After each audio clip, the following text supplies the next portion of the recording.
Welcome to மகிழகம் channel. இந்த வாரத்தில் நடந்ததை ஒரு vlog-ஆ தாங்க இந்த வீடியோவில் ஷேர் பண்ணியிருக்கேன். சனிக்கிழமை ஆஃபீஸ் வேலையெல்லாம் முடிச்சுட்டு மளிகை பொருட்கள்லாம் இல்லாததுனால லிஸ்ட் எடுத்துகிட்டு கடையில் போய் எல்லா ஜாமானையும் வாங்க ஆரம்பிச்சிட்டேன். லிஸ்ட்டு போட்டு போகாட்டி வாங்க வேண்டியதில் 2 ஜாமானை விட்டுருவேன், தேவையில்லாததில் 2 வாங்கிட்டு வந்துடுவேன். அதனால் எப்போயுமே லிஸ்ட்டு போட்டு கொண்டு போய் வாங்கிட்டு வந்தால் தாங்க கரெக்டாக இருக்கும். சிக்கன் நூடுல்ஸும் கொஞ்சமாக வாங்கிட்டு வந்து கொஞ்சமாக சாப்பிட்டேன். இதை விடணும்னு நினச்சா கூட மனசே வரமாட்டேங்குது. நாக்கில் அந்த டேஸ்ட் நல்லா ஒட்டிக்கிட்டதுனால சிக்கன் நூடுல்ஸ் சாப்பிட்றத விடவே முடியல. எல்லா நாளும் நம்ம வாரத்தில் சமைச்சிட்றோம். வாரத்தில் ஒரே ஒரு நாள் மட்டுமாவது வெளியில் வாங்கலான்னு யோசித்தா அதே இட்லி தோசை வேறு என்ன வாங்குறதுன்னு சொல்லிட்டு இந்த மாதிரி நூடுல்ஸ் புரோட்டான்னு வாங்குறத வாரத்துக்கு ஒரு நாள் வச்சுருக்கோம். ஸோ அதையுமே கொஞ்சம் கொஞ்சமாக கம்மி பண்ணணும்னு நினைக்கிறோம். ஆனால் முடியலைங்க. வாங்கிட்டு வந்த மல்லிகைப்பூவையும் கட்ட ஆரம்பித்தாச்சு. சாத்துக்குடி வாங்கிட்டு வந்ததுனால சாத்துக்குடியை ஜூஸ் போடுறோங்க. முந்தியில் அந்த சாத்துக்குடியை ஃபில்ட்ரு பண்ணி நல்லா கை வலிக்க அதெல்லாம் நல்லா பிழிஞ்சு எடுத்து அப்புறமா தான் போடுவோம். இப்போல்லாம் அது யூஸ் பண்ணுறதே இல்லை.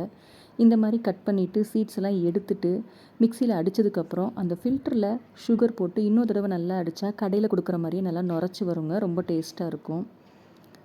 ஹேர் ஆயிலை பெரிய பாட்டிலேருந்து யூஸ் பண்ணுற சின்ன பாட்டிலுக்கு மாற்றினேன். இந்த ஹேர் ஆயில் நம்ம சேனலில் ஷார்ட்ஸில் போட்டிருக்கோம். இது செய்கிறது ரொம்ப ஈஸிங்க. கிட்டத்தட்ட 1 வருஷமாக இந்த ஹேர் ஆயிலை யூஸ் பண்ணிகிட்ருக்கோம். கொஞ்சம் நல்ல ரிசல்ட் இருக்குது. முடி கொட்டுறது கொஞ்சம் கம்மியாக இருக்குது. இந்த சம்மரில் மாம்பழத்துக்கு போட்டியாக பலாப்பழமும் வர ஆரம்பிச்சிருச்சு. எங்கே பார்த்தாலும் பலாப்பழத்தை குமிச்சு வச்சுருந்தாங்க. அதனால் ஒரு பலாப்பழத்தை வாங்கிட்டே வந்தாச்சு.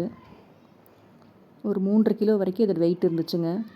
எப்படி இருக்குமோன்னு சொல்லி நினச்சேன். ஆனால் ரொம்ப மஞ்சள் கலரில் பழத்தை கட் பண்ணவுமே அவ்வளோ வாசமாக ரொம்ப இனிப்பாக ரொம்ப டேஸ்ட்டாக இருந்துச்சுங்க பலாப்பழம். கையில் கொஞ்சம் எண்ணெய் தடவிட்டு கத்திலையும் கொஞ்சம் எண்ணெய் தடவிட்டு கீத்தாக இப்படி போட்டு ஒவ்வொரு பழமாக பொறுமையாக எடுக்க ஆரம்பித்தா நீட்டாக எல்லா பழமும் வர ஆரம்பிச்சிருங்க. பழத்தை கட் பண்ண ஆரம்பிக்கவும் நல்ல மனம் இருந்துச்சு. சின்ன பழமாக இருந்தாலும் சொலையெல்லாம் ரொம்ப டேஸ்ட்டாக இருந்துச்சு. லஞ்சுக்கு குழம்பு வைக்காததுனால மாங்காய் சம்மந்தி வைக்கலான்னு சொல்லிட்டு மாங்காய் சம்மந்தி செய்ய ஆரம்பிச்சிட்டேன். இதுக்கு ஒரு 3 துண்டு மாங்காய், வெள்ளைப்பூடு, இஞ்சி, கருவேப்பிலை, ஒரு பிஞ்சு புளி, ஒரு 3 வத்தல், ஒரு 7-8 வெங்காயம் பல் எல்லாம் சேர்த்துட்டு தண்ணியே விடாமல் இதை மாதிரி குறைன்னு அரைச்சிக்கிட்டா சாதத்துக்கு ரொம்ப டேஸ்ட்டாக இருக்கும். வடகத்தையும் ஆட் பண்ணிட்டா ரொம்ப நல்லாயிருக்கும். இந்த வீடியோ உங்களுக்கு பிடிச்சிருந்துச்சுன்னா சப்ஸ்கிரைப் பண்ணுங்கள். தேங்க்யூ.